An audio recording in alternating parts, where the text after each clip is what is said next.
ಉಪಮುಖ್ಯಮಂತ್ರಿಯ ಸಂವಿಧಾನ ವಿರೋಧಿ ಹೇಳಿಕೆ ಆರೋಪದ ವಿಚಾರಕ್ಕೆ ಸಂಬಂಧಿಸಿದಂತೆ ಬಿಜೆಪಿಯಿಂದ ಪುತ್ತೂರಿನಲ್ಲಿ ಬೃಹತ್ ಪ್ರತಿಭಟನೆ ನಡೆದಿದೆ.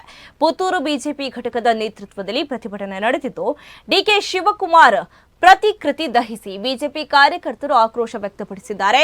ಡಿಕೆಶಿ ಪ್ರತಿಕೃತಿ ದಹನಕ್ಕೆ ಪೊಲೀಸರು ತಡೆಯೊಡ್ಡಿದ್ದು, ಪೊಲೀಸರ ಜೊತೆಗೆ ಹೊಯ್ ಕೈಗೆ ಕಾರ್ಯಕರ್ತರು ಸಿದ್ಧವಾಗಿದ್ದರು. ಪೊಲೀಸರ ವಿರುದ್ಧ ಮಾಜಿ ಶಾಸಕ ಸಂಜೀವ ಮಠಂದೂರು ವಾಗ್ದಾಳಿ ನಡೆಸಿದ್ದು, ಪೊಲೀಸರಿಂದ ರಾಜಕಾರಣ ಕಳೆಯುವ ಅಗತ್ಯವಿಲ್ಲ ಎಂದಿದ್ದಾರೆ. ಬಳಿಕ ಪೊಲೀಸರ ಮನವಿಯನ್ನ ತಿರಸ್ಕರಿಸಿ ಪ್ರತಿಕೃತಿಯನ್ನ ಬಿಜೆಪಿ ಕಾರ್ಯಕರ್ತರು ದಹಿಸಿದ್ದಾರೆ. ನಮ್ಮ ಕೋಟ ಶ್ರೀನಿವಾಸ ಪೂಜಾರಿ ಅವರು ಕೂಡ ಒಂದು ಹೆಣ್ಮಕ್ಕಳಿಗೆ ರಕ್ಷಣೆ ಕೊಡಬೇಕೆನ್ನುವ ಅಂತ ಆತ್ಮರಕ್ಷಣೆಗಾಗಿ, ಅವರ ದೈಹಿಕ ರಕ್ಷಣೆಗಾಗಿ ಈ ಒಂದು ತರಬೇತಿಯನ್ನ ಪ್ರಾರಂಭ ಮಾಡಿದ್ರೆ ಅದನ್ನು ಕ್ಲೋಸ್ ಮಾಡಿ ಕೇವಲ ಅಲ್ಪಸಂಖ್ಯಾತರಿಗೆ ಕೊಡುವಂತ ಹುನ್ನಾರವನ್ನ ಈ ಬಜೆಟ್ ಅಲ್ಲಿ ನೋಡ್ತಾ ಇದ್ದೇವೆ.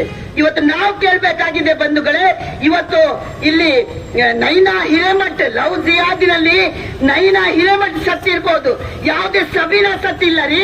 ಇವತ್ತು ಆತ್ಮರಕ್ಷಣೆ ಬೇಕಾದ್ರೆ ಅದು ನಮ್ಮ ಹಿಂದೂ ಮಹಿಳೆಯರಿಗೆ, ಹಿಂದೂಗಳಿಗೆ ಬೇಕಾಗಿರತಕ್ಕಂಥ ಆತ್ಮರಕ್ಷಣೆಯನ್ನು ಯಾರು ಯಾವುದೇ ಒಂದು ಅನ್ಯಾಯಕ್ಕೆ ಒಳಗಾಗದಂತ ಮಹಿಳೆಯರಿಗೆ ನೀವು ಕೊಡ್ಲಿಕ್ಕೆ ಹೋಗ್ತಿರಲ್ಲ, ಇದು ಯಾವ ಸಾಮಾಜಿಕ ನ್ಯಾಯ?